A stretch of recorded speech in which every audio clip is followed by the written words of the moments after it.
Hello, Mustang fans, and welcome to another episode of the Mustang Owners Podcast. I'm your host, John Clore, along with my co host, Mike Ray. And whether you've known me from Auto Week magazine, or maybe Ford Special Vehicle Team, or Ford Racing, or Ford Performance, or even known Mike from Team Mustang days, or maybe it was Roush, or Celine, or the Mustang Owners Club of Southeast Michigan, the bottom line is we want to know your Mustang story. And that's why here on the podcast, we're going to find all the great Mustang stories that have something to do with this great hobby. And Mike, tonight, we've got one of my best friends in the entire industry and some true Mustang storytelling to come up. And I know that you love those three letters we're going to talk about tonight. And I think so does our audience. So I think it's going to be a very well-received episode tonight. Absolutely. So we're going to be talking with none other than my former boss, the PR manager for the Ford Special Vehicle Team, Jim Sawyer. Jim, welcome to the Mustang Owners Podcast. Well, thank you very much, John. And I think we should let the audience know that I have known you since the third quarter of the previous century. I was a wee bit small child. And I earned every one of these white whiskers. Okay, so truth's coming out tonight, John. It is, Mike.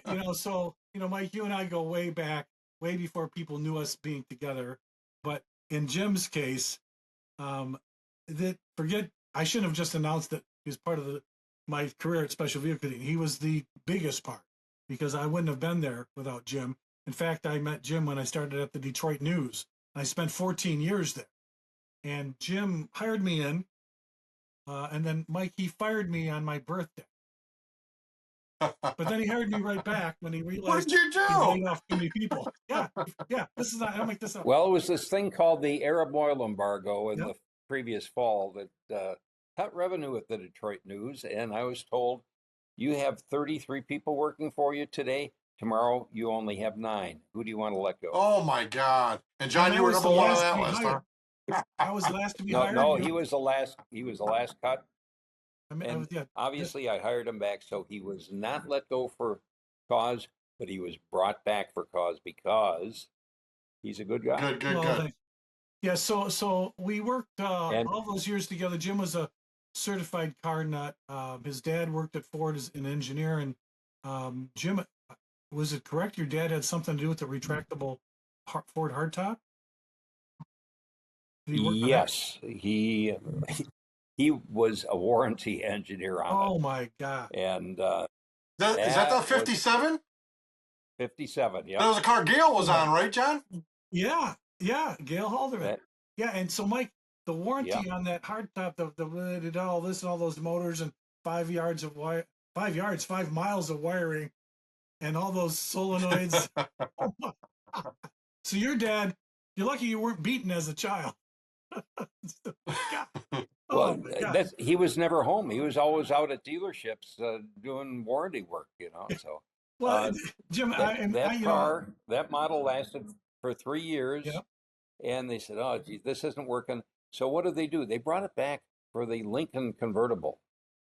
Yes, and I know because I bought a '67 Lincoln convertible some years ago, and 17 different motors and about the same number of miles of wiring because they didn't have computers. Well, that kind of a lot of you Ford were so history. different from all the Ford guys I knew, Jim, because Mike, most Ford guys, their dad had a Galaxy, or Mike's family had Jim's family, Mike, had a Ford Cortina in the family. Now, Mike, you grew up in Dearborn. Oh, not just one. What? My dad had 2. The first one was a 61 or 62 4-door sedan with a 4 on the tree. Oh my! Wow! See, this is why. That's why Jim Sawyer stands unique and why he deserved to be, the head of the SVT PR operation. Put away you avoided saying that for years, John. But I deserve to be put away. So I always thought that Jim. Why? Because I'm crazy about cars. Yeah, no, but you were working on the national desk at the news, and I always thought one day Jim was going to take over for Bob Irvin, who was the Detroit News auto writer for probably 107 years, I'm sure. I wanted to be the auto writer there, but even when Jim left, Bob didn't retire till he's 116. So we weren't going to get that job. So what happened was Jim quits the news. I wound up over in the toy department in sports. Jim quits and goes to Auto Week. So, because he finally, he had enough. He wanted to have a weekend off. He wanted to fly around the world and work days. Right, Yeah. work days, yeah. And right in the shadow of the Rensen, which back in the day, Mike, was Ford, Henry Ford II to help build the Renaissance Center, and 20% of the Ford staff worked over there.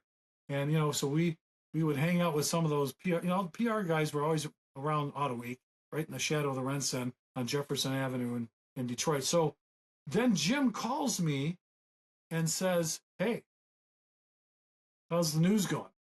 I said, "So it's terrible." And he said, "Well, how would you like to come to work at the Ford Special Vehicle?" I go, "Well, Jim, when you told me you were going to work at the Ford Special Vehicle team, uh, I couldn't believe it. You left the Auto Week, would fly all around the world, and you know, we worked together. You brought me into Auto Week. That felt like Jim was the managing editor, Mike. I was the deputy managing editor.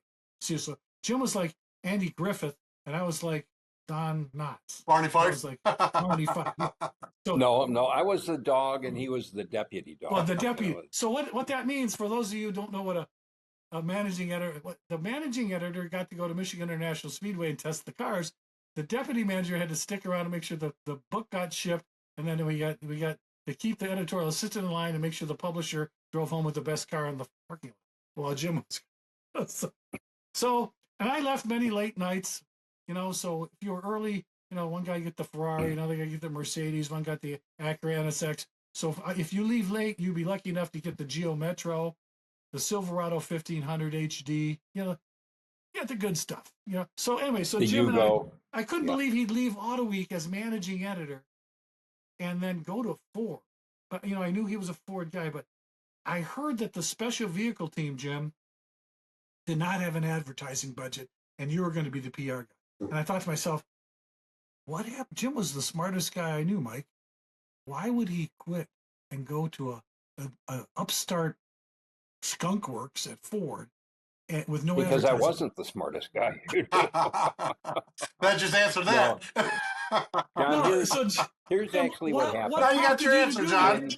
Why did you do that, Jim? In February of the year I left, in February of, what was it, 92, they introduced the special vehicle team at the Chicago Auto Show. And I was covering the show for Auto Week.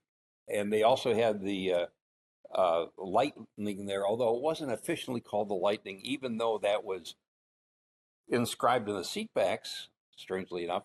But the Cobra, Mustang Cobra, was the product of the Ford Special Vehicle team, the successor to SVO. And the Lightning truck was, well, John, why don't you tell them what team the truck image team, the Lightning team, Bob the Burnham, truck image the team, truck image team. Yep. Yeah, and I remember he was going to, when Bob Rui wanted to sell the vehicle, and they said, "Well, what's the name of the truck?" He said, "It's called the F-150 Performance Pickup." And Rui looked at him and goes, "Nah, we're going to get it over to SVT." And I don't know who called it the Lightning, Jim. We got that name Lightning, and bam, everybody loved it. And when I started, by the way, Jim, I want you to know that when I started at SVT, Wait, so who did name it Lightning? Well, I didn't know. It was the marketing group. Wasn't John? It was not John Plant, was it? No, it couldn't. No, because Plant was not involved, because it was the truck image team, which was Bob. Oh, what was Bob's name? Bob Burnham. Who's the head of the team? Bob Burnham, right? Exactly. Right. And so I don't know. He came up with the name. That's a big deal. Like where that name came from. Well, Mike, Mike, you owned a first gen, Mike. Remember? Yeah, but they're still existing today, right? The EVs are all now Lightnings, but I never knew who originated that name originally. Well, we had a problem with it this was being Bob. called it was a label name, and when they got that truck, Jim, I have the plaque on my wall from the Chicago Auto Show when Janine Bay was there, and they launched the SVT. I remember that, and you had a black Lightning there and the red Cobra, and I thought, well, if Jim's going to work at that team. And there was a picture taken by the Associated Press of a certain managing editor from Auto Week looking over the Mustang Cobra. Yeah. And if that wasn't prophetic, nothing was. Nothing was. No, but So I talked to Mustangs though, Jim. Rui at that show, and he explained to me what the idea was behind SVT.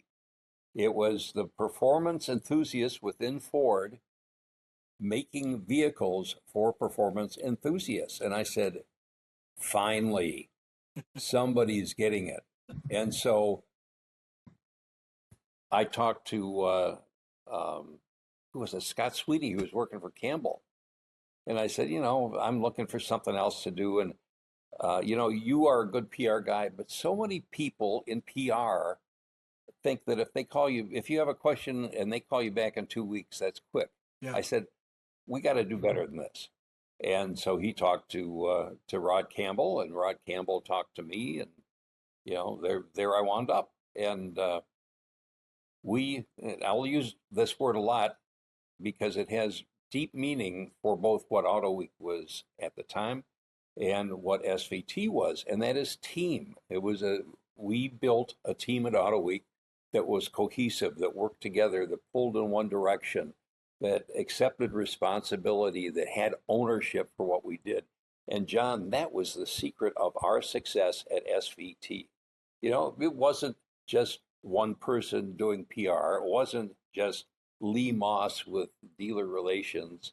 It was everyone pulling together in the same direction, and that was really something special. Yeah, and Jim, a lot of them came from like, on our team, the Buff Book. We had Cynthia and your brother, and Mark Ewing, who there's that fine line between genius and insanity with creative directors. He crossed it many times. But you're right, we did. And Mike, much like Moxham, during your glory years, you put together. You say it all the time. They say, "Oh, Mike, you did such a great job." And what do you always say at the end of a big show? It wasn't you. Right. It's the whole team. It's a group of people believing in the same thing and all pulling in the same direction. And Michael always say, "Hey, you can't do this by yourself." But absolutely I agree not with that. But I still thought Mikey was nuts because no advertising. How do you do that? They're going to have to be really ingenious. And the Cobra, Jim, when you wrote about it, and even when the Lightning came out, what did you call it? The Mustang GT with a pickup bed? Is that what you called it?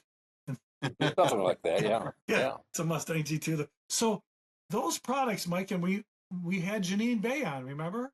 And she Yep. flat out said, my biggest challenge was to get some horsepower in that car. So we saw what the SAC Mark II car had, which was Ford racing parts stuck on a Windsor 5-liter, the heads, and we made a few more horsepower, and that's how they ET40 heads, and yeah. So that's how they made the Cobra, and I thought, well, those weren't, I don't know, Jim, those weren't what I call earth-shattering numbers. The truck was cool, but the SS454 was out there. The Ram, they didn't come out till a little bit later, but they had the Cyclone and the Typhoon. Everybody was doing a sport truck, and I thought, remember I did the cover at Auto Week, putting a target on sport trucks, and Leon Mandel, well, we have trucks on the cover. It's Auto Week, not Truck Week.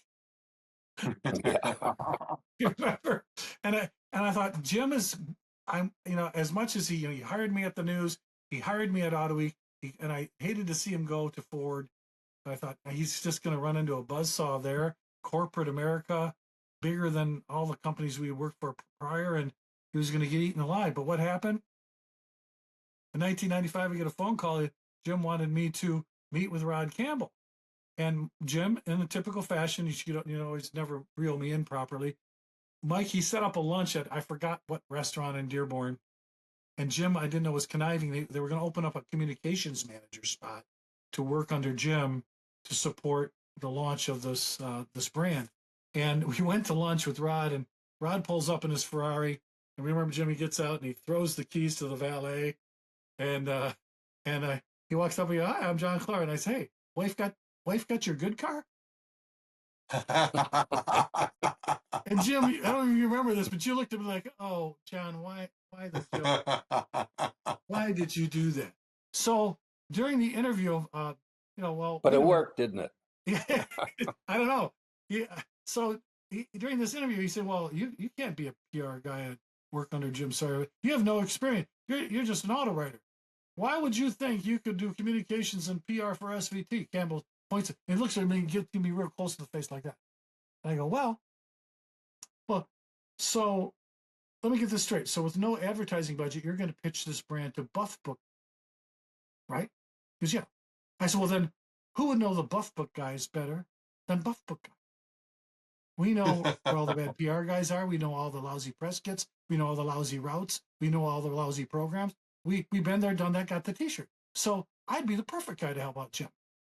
You know what he said, Jim? He said, touche. But what you should have told him was, Jim Sawyer has no experience doing PR when you hired him. Yeah, but and look what a job he's doing. Well, here's the thing. So, Mike, people don't know this because they think, there's so many kids on YouTube. Oh, the SVT did this. They don't know how it's run. They didn't know we didn't have a budget. So it took guys like Sawyer. So, Jim, to try to explain how we launched this through the Buff Books is you created or the team did. I don't know who. I blame it all on you. But Mike, he came up with something called the Personal Press Contact Tour, where we would go. That was me, John. Okay, so because Mark Ewing takes credit for it. He takes credit for forming the Earth, Well, I know, but he's the creative director. So anyway, so Mike, the idea was so the marketing team would come in, hey, our sales are down in Denver, and we get more awareness. We need more in a regional way. So rather than Jim's idea was rather than that you don't have a advertising shotgun where you just blast it to the world.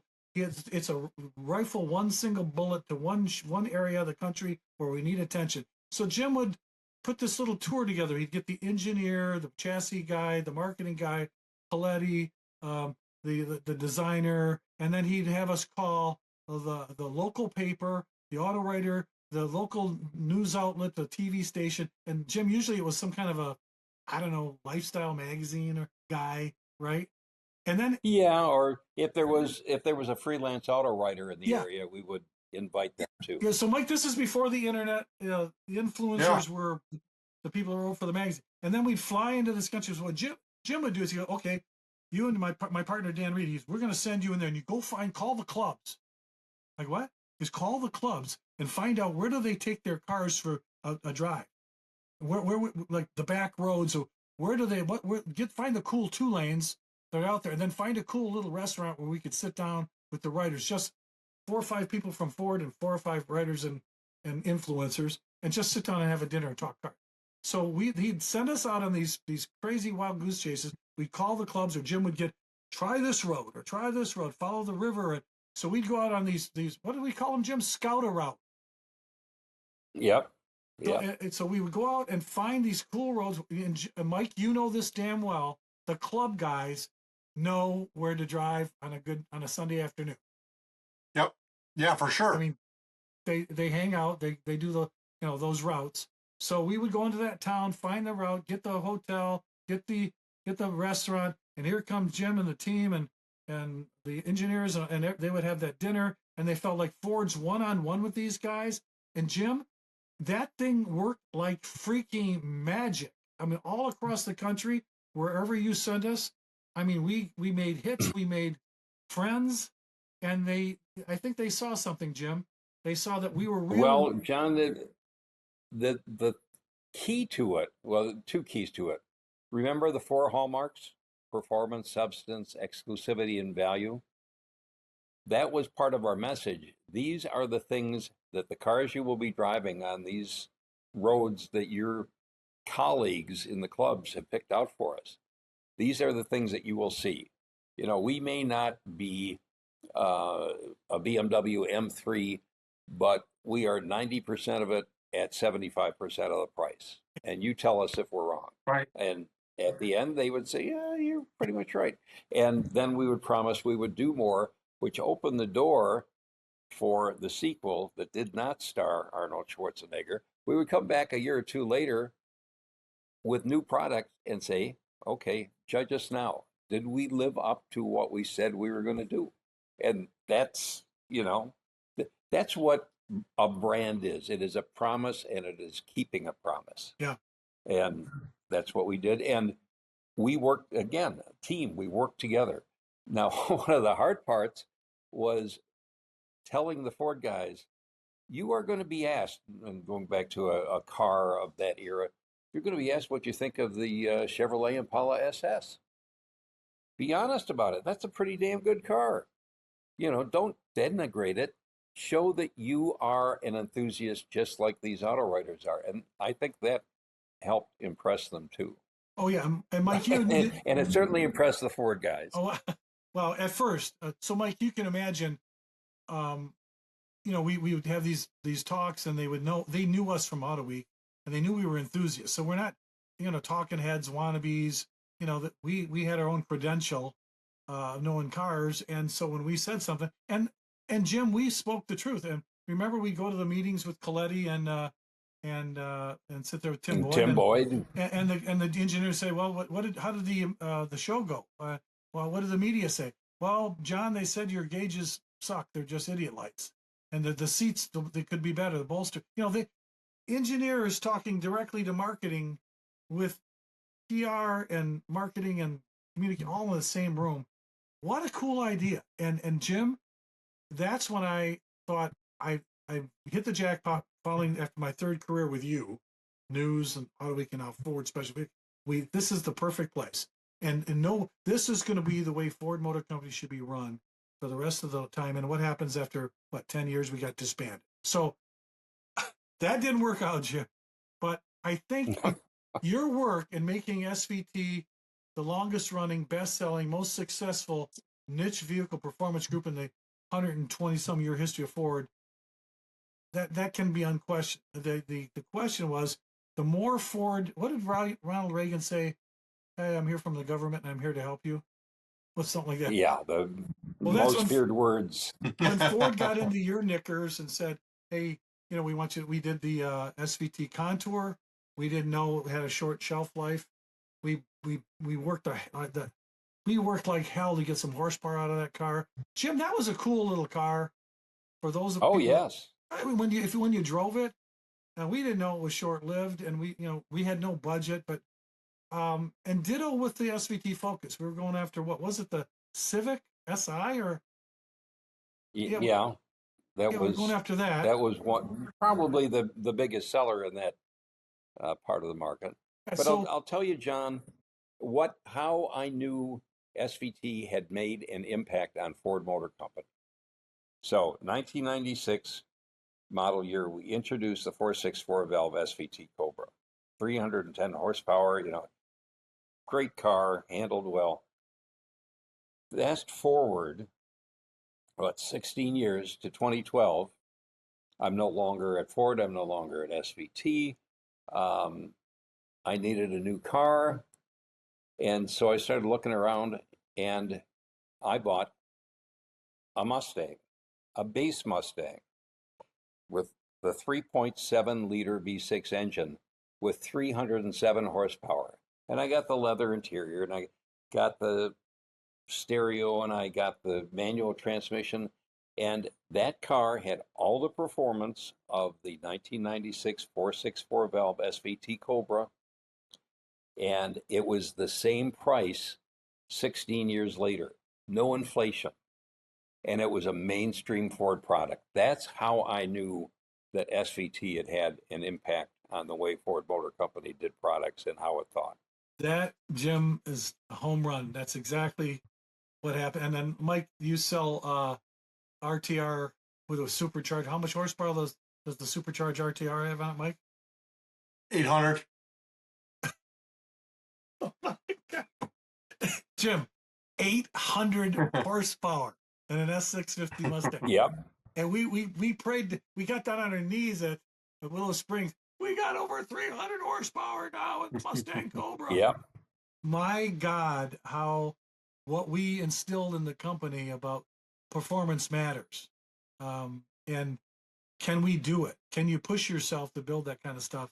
And by God, we did it, Jim. And a lot of that was you. And here's what I wanted to tell you tonight. So, Mike, you've seen what's been happening to Ford lately about some of the new programs that you and I have been working with since the Stampede a few years ago.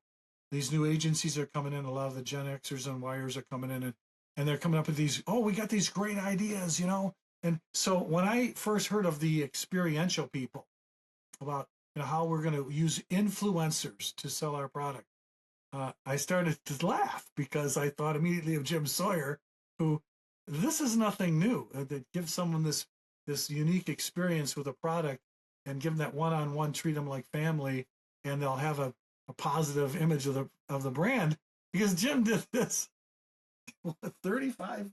Hey, make a promise and live up to it. Yeah, and Pretty Jim used to simple call it the brand to promise. talk about, pretty hard to do. Yeah. So Mike, now that we're seeing all these people, and we like to say, oh no, that's really a great idea, but a lot of this stuff has been proven and tested out at SVT. Even though corporate Ford, Jim, I think we faced a little bit of not invented here. We were mercenaries. Oh yes. I think that what really hurt SVT was that we had you had your own PR staff, you had your own press fleet. We did our own. Remember, we used to walk into the Ford public affairs meetings, and you had 35 magazine covers, and they had 2.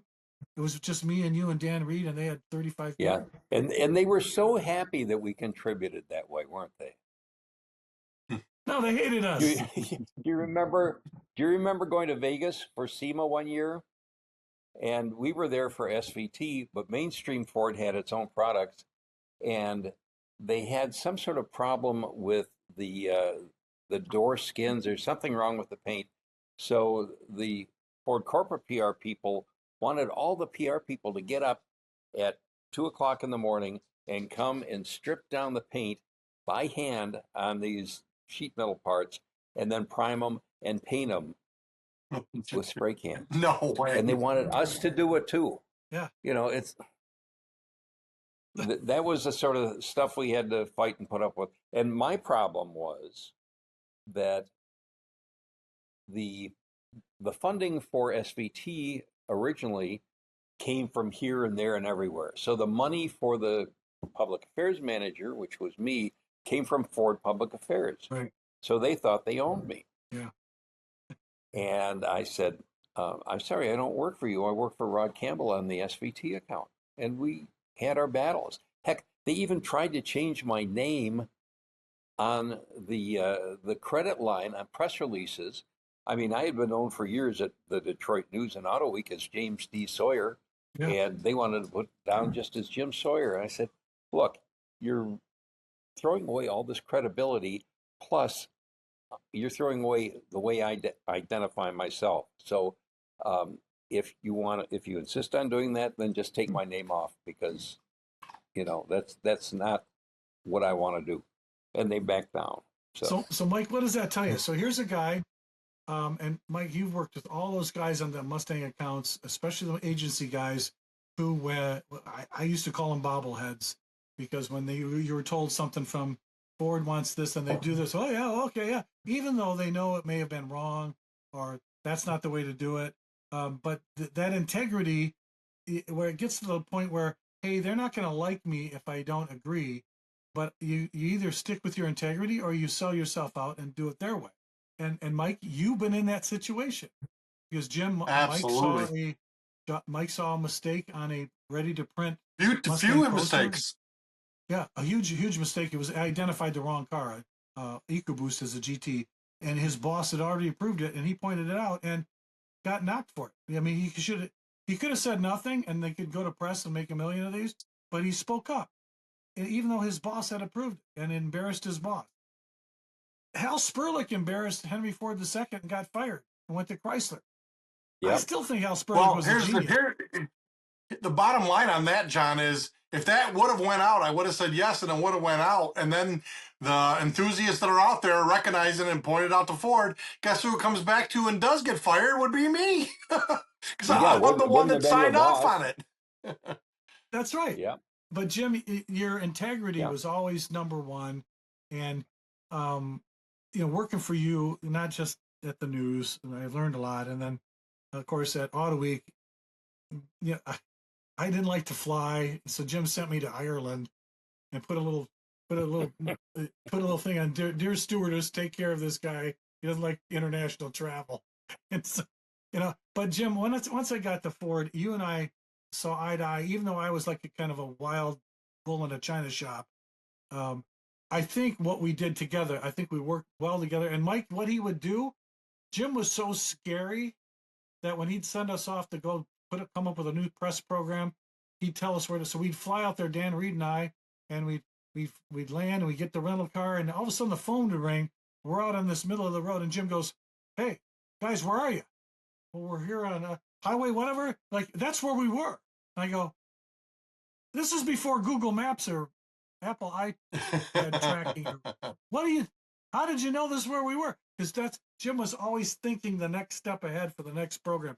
And Jim, I think part of what we did kind of got under the skin of some Ford guys. And when Ford came to try to help us, and they didn't like what we were doing, when the P221 Lightning got canceled, and who was it? The Phil Martins wanted to make the Adrenaline Sport Track, and then that got canceled because it was too expensive. We you imagine Mike putting a Terminator motor in a Sport Track Adrenaline, and of course we sold the body kits with a stock 4.6 in it, but imagine that as a hot rod. Everything Right. Coletti would touch, it was crazy, but it was cool. And Jim, we did some stuff probably you couldn't get away with. John explained how he got the Cobra R motors built in Cleveland over a Christmas holiday when we weren't supposed to be in that plant in '95. Right. Remember, Jim, when we did the PN96 and we all marched into to was it Louisville, and hey, we're going to build it, and they said, no, you can't build it here. We don't do the style side bed. You can't build it here. So what do you guys? They're all at the airport. They're calling Wrestler. Hey, we can't build the Lightning. It's a gold program. We can't build it there. And he said, hold on, I'll call you back. And then all of a sudden, you guys flew to Canada, Oakville, was it? Hey, we're going to build it there. Yep. Yeah. The bat phone. There was a bat Yeah, phone. which posed its own problems crossing international borders, but yeah. And Jim, it's remember worse today. Remember they wanted the Lightning to be the Indy 500 pace truck, but you didn't have any white ones. And yep.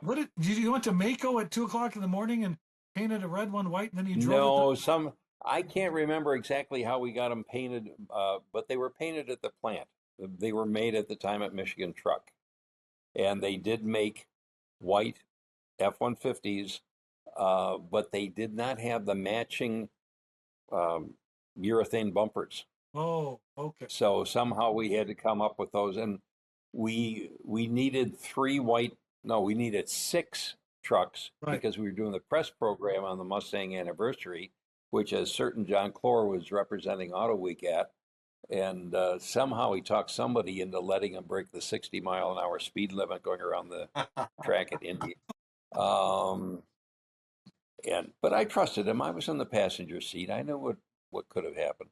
But we got those 6 vehicles, and then what was Mike, the PR guy for Ford Division at that time? Mike Paris. Oh, no, it was before Paris. Oh. Anyway, he wanted us to not promote the Lightning. He just wanted the Mustang because, well, it's a Ford car, and that's what we promote. And I said, no, we're going to put journalists in these Lightnings and go on this driving route that we had laid out. You do the job, all the job, not just half the job. And like I told somebody at Ford once, look, I didn't come here to be liked. I came here to be paid, damn it. And if I'm going to get paid, I am going to do my utmost to the best of my ability. And I'm a harder judge of myself than you could ever be. Yeah, and we and we did pay the price, I have though, to Jim. say this. I have to give John credit. This is why I hired him time after time after time, because he is the same type of person. He may say things that are a little impolitic at times, wrong time, wrong place. No. But he has his standards. He lives up to them, and that's why I kept going back and say, "Hey, John, follow me. This is going to be fun," and it was. That's why I'm his partner for life. Yeah, and Jim, to your credit, when we got disbanded, I remember they said, we're over. You what was it, the Society of Automotive Engineers? You became a editor for their, was it? Well, first of all, I went to J. Walter Thompson, That's right. and I was the director of marketing intelligence. And I thought, well, if you can get a job title with intelligence in it, who's going to argue with you? Well, Ford went from having made $2 billion profit the year before to losing $1 billion in the current year. So they had to cut back and lay off 18 people. And the person I worked for didn't like me because I could read and write and add and subtract upside down. And that's what her ex-husband could do. So, my head was in a noose. So I went to the American Ceramics. Yeah. No, I went back to Campbell. That's right. After For a while, you freelancing were a for them, I went manager back to Campbell. automotive projects for a while. Yeah, Yeah. and then I went to the American Ceramic Society in Columbus, Ohio. I was the head of publications. And I'll tell you, that job worried me more than any other because it had been, I don't know, like 50 years since I took chemistry. And this was technical ceramics. This was not pottery. So, but, I worked there and did a good enough job to get hired by the Society of Manufacturing Engineers as their head of member publications. So, yeah. Well, you stayed, true to your skill.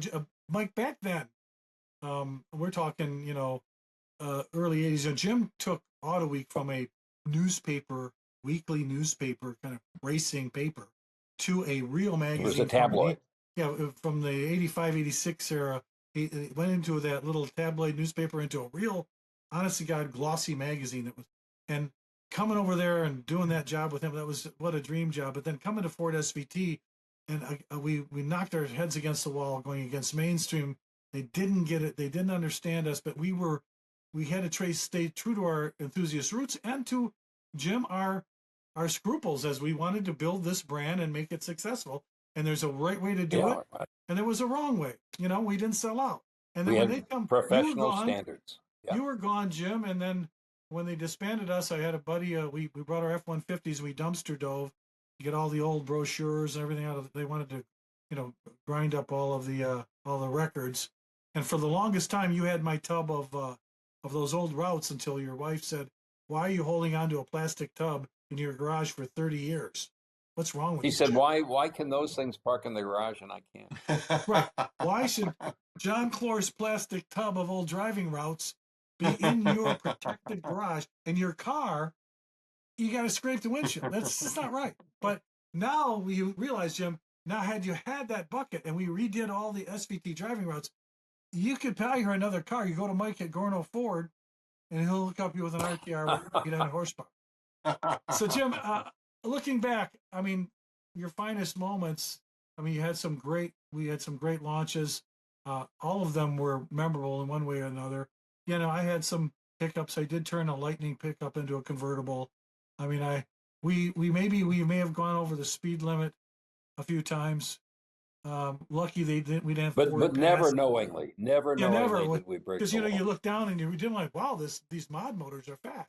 And we didn't know, but I think in the end, we stuck with it, and SVT was a cool group, and I don't think even I went to Ford Racing, and tried to carry on with Mickey Mattis, who was racing, and Jim Owens with Team Mustang. He was around with SVT away, Jim, when we did the club, and those guys are, they're now all retired. I'm kind of like the last man standing. And even though you think I walked that fine line, because I used to write inside SVT, that column, and I got it in Mustang Times. Do you know I've passed my 200th column for Mustang Times? 200 month. Wow. And it went from inside SVT to inside Ford Racing to inside Ford Performance, now back again to inside Ford Racing. But I was able to tiptoe. And Mike, you and I have had discussions about when we talked about people in the hobby and the guys we knew, like Sperlich and Halderman, and we knew those people, and we told their story, much to the chagrin of Ford PR and Ford Archives, and we got ourselves in a little bit of hot water every once in a while. But Mike, we had to, people know you have a reputation, and you just either live up to it or you're just a sellout. And that wasn't going to happen with us, Jim. And it's the same way with my buddy Mike now on the podcast. I just wanted to thank you, for giving me that great job at the Detroit News so I didn't have to sell women's shoes anymore. Yeah, but things are looking up, John. Yeah. Go to the library and look up. And then Auto Week, what an eye-opening experience that was to be flown all over the world and driving great cars and finally knowing what it was like when you're driving your first Porsche 911 on the track and when the taillights pass you up. Wait a minute, why is the taillights here? All those great things you learn about cars. And then coming to Ford, Jim, the special vehicle team was one of a kind. Ford Performance couldn't have been that because they were so now ingrained in mainstream. And Mike, you know how that is. The more when you have a niche group. Dabrowski talked about Skunk Works, about how highly concentrated, passionate people who are solely focused on a goal. You don't want too many cooks will spoil that whole recipe. Right. And we did a great job. But Jim, John, this reminds me of talking to somebody about the things I've done in my career.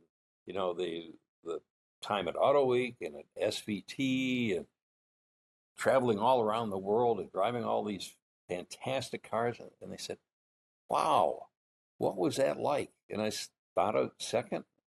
I said, this is like going to heaven without the pain of dying. It was wonderful, but we believed and we lived up to our beliefs and we stuck with it. Now, my wife is an artist. She hooks rugs. She paints. She draws. We went to dinner tonight. She was drawing roses on the paper tablecloth, much unlike that one waiter we had. Well, never mind. And I'm colorblind. I couldn't do what she does. But it struck me one day when she was saying, "Well, you can't. I should never ask you what you think of this color." I said, "Well, I am an artist." She looked at me. She said, how can you be an artist?" I said, "I have always found a way to draw a salary." I like that. And Jim, you Please did go ahead, steal it.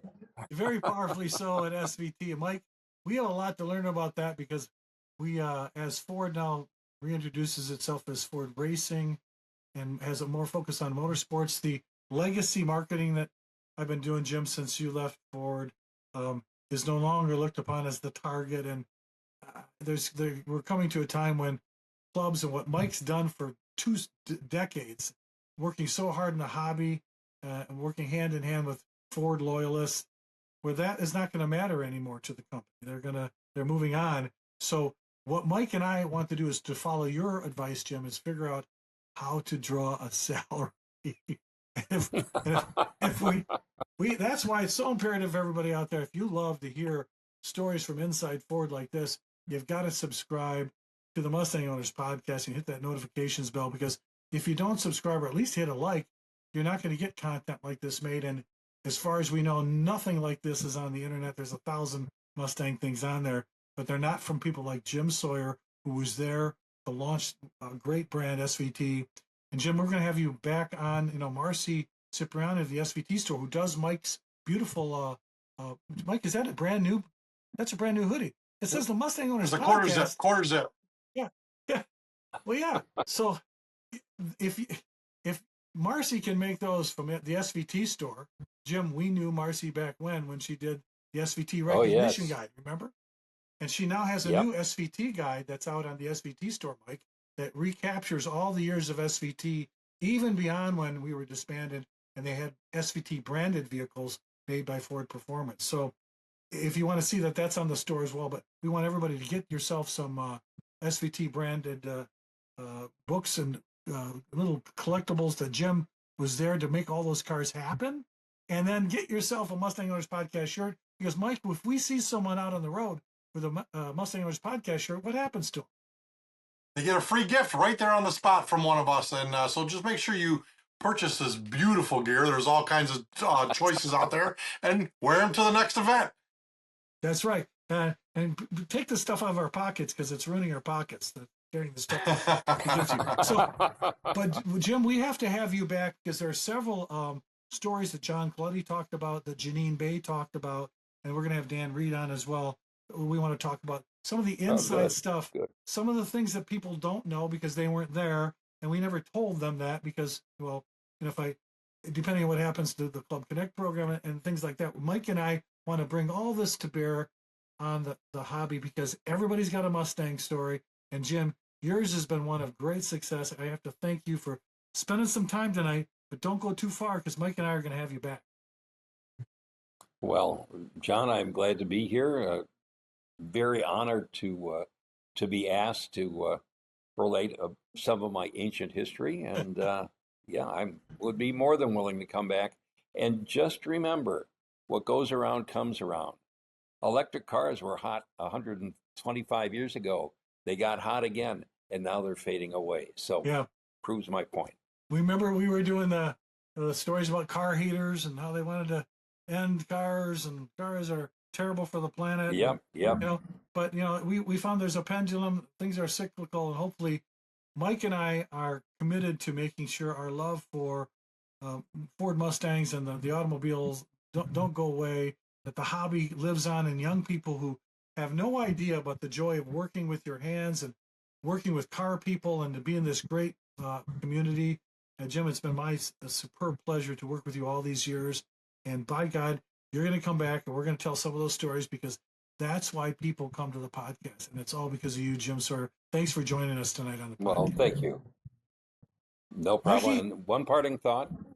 If Yeah. you see a convertible in a TV ad, it's more than likely to be a first-generation Mustang. That tells you something about the connection between young people and classic Mustangs. There's nothing like Good it. to know that. Really nothing like Yeah. Mike, you've lived your whole life. You might try to make sure that your car show at World Headquarters didn't have 95,000 S550s. You wanted first gen, second gens, Mustang 2s. You wanted the big horses. You wanted the SN95s, S197. Mike and I both own those. Mustang is where it's at. Mustang makes it happen back in 1968. Remember, Mike, the advertising campaign? And Oh, yeah. it's people like you. It's people like you and Jim Sawyer that's made it happen for us. So, folks, we hope you have enjoyed this episode of the Mustang Owners Podcast. Make sure you do subscribe. And until next time, we'll just have to catch you down the road.